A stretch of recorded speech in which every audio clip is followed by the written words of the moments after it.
that any government is going to look a bit seedy after a bit, and I dare say in the first few days of the Labour government, which seems likely to happen, the wheels will come spinning right off, and it's going to be very entertaining to watch. If that was the case, you'd have had this kind of corruption in Britain before, but the wholesale selling of parliamentary questions, for example, is a relatively new racket, is it? I can see that that was... They sent over people in the Bush v. Clinton election to try and get Bush elected. And that's why Bush lost. A lot of massive... Yes, that's a very good point. Oh, they sent political people over here to help George Bush? Yes, they also tried to break into the files on Clinton's passport in London, if you remember, for a destabilisation job for which Clinton's never forgiven Major to this day.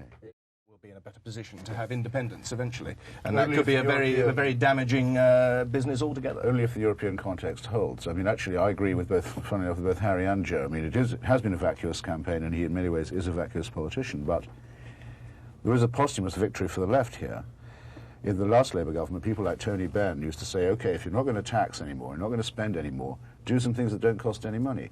Abolish the House of Lords. Give autonomy to Scotland and Wales. Improve civil liberties. These are not expensive things to do, and prepare, in fact, for Britain to become what it will be, I think, very soon, namely a republic. Though Blair won't have the guts to say so. You were objecting. You want to get in the manner of the old as usual. And after all, here's a party in power that cannot safeguard the emblematic national nosh. I mean, it can't be trusted with the beef. You know, this is it's no small thing. I mean, it's a lot of the spade work's been done, so to speak. Gary Hart lives. You've had long enough. Because having done all this and having failed to safeguard even the beef, they did something much worse than that, which was to try to blame their troubles on foreigners. And in the immigrants? Partly on immigrants, but on their fellow Europeans. All right, the issue of sovereignty. And the reason why Mr. Major will go down, not just to defeat, but to ignominy in history, is in the last days of the campaign, he threw in his lot, with the, confusing my lots, with the worst lot in his party, the chauvinists and xenophobes. In the attempt to save his campaign, and said it's all the fault of the Krauts and the Frogs and the Wops and the Wogs that we're in such trouble. And what I hope will distinguish this campaign, therefore, is that will be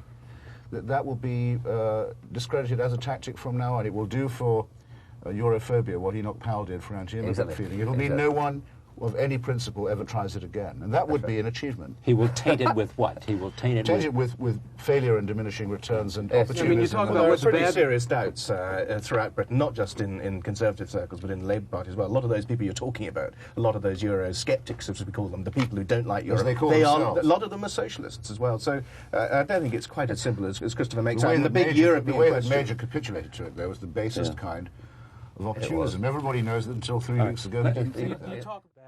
How good Bugs Bunny is sitting on a carrot. But look, this New Frontier stuff and its English analogues have all been tried before. Harold Wilson became Labour Prime Minister in 1964 on the backwash of the Kennedy New Frontier stuff, borrowing the same rhetoric, white heat of technological revolution, forging a new nation, all that stuff. This vital centre stuff also is very, very, very old hat. Blair's statement... The radical centre and vital centre, the same thing. The same thing. Schlesinger's slogan, translated for English and mid-Atlantic terms. The thing is, old Labour was never called old Labour, it was just called Labour, so it didn't date. New Labour will date like yesterday's newspapers. I mean, they're stuck now with a name that's going straight out of date.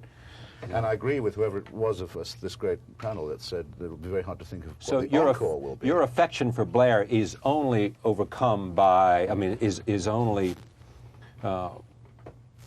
enthusiastic in comparison for your disdain for Major. I hate the people who practice and profit by the postmodern politics, where politics is taken out of politics. Where there are no principles, where there are no issues, where everything is image. Where is the politics that you remember with nostalgia practiced today?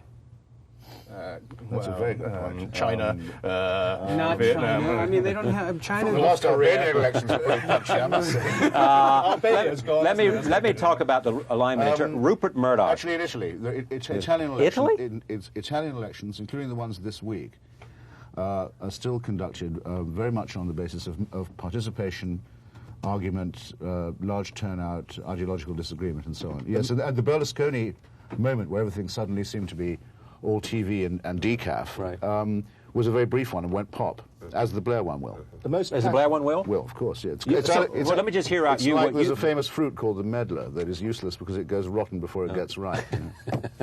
Why is it you think that Blair will fall of his own weight so quickly?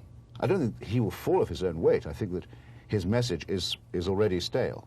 The message of novelty and so on. So what are the consequences of that?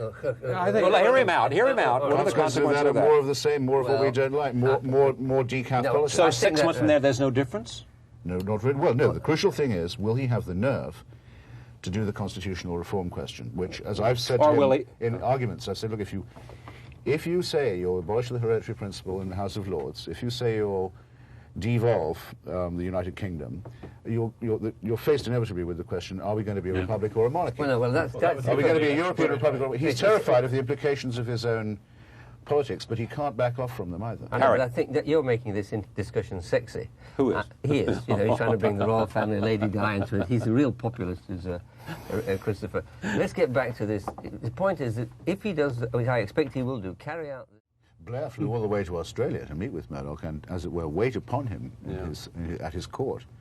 People went a long way out of his way to solicit this. People say that Mr. Murdoch, my esteemed employer, for another few hours, has never really... Until he sees this broadcast. Speak for England. But he's... Mistake they ever made. Well, I don't think she'd have won another election. Serious mistake, and you were right in what you said earlier. I've heard several of Blair's people say that they think their historic mission is to finish what she began, and that they consider themselves to be Thatcherites.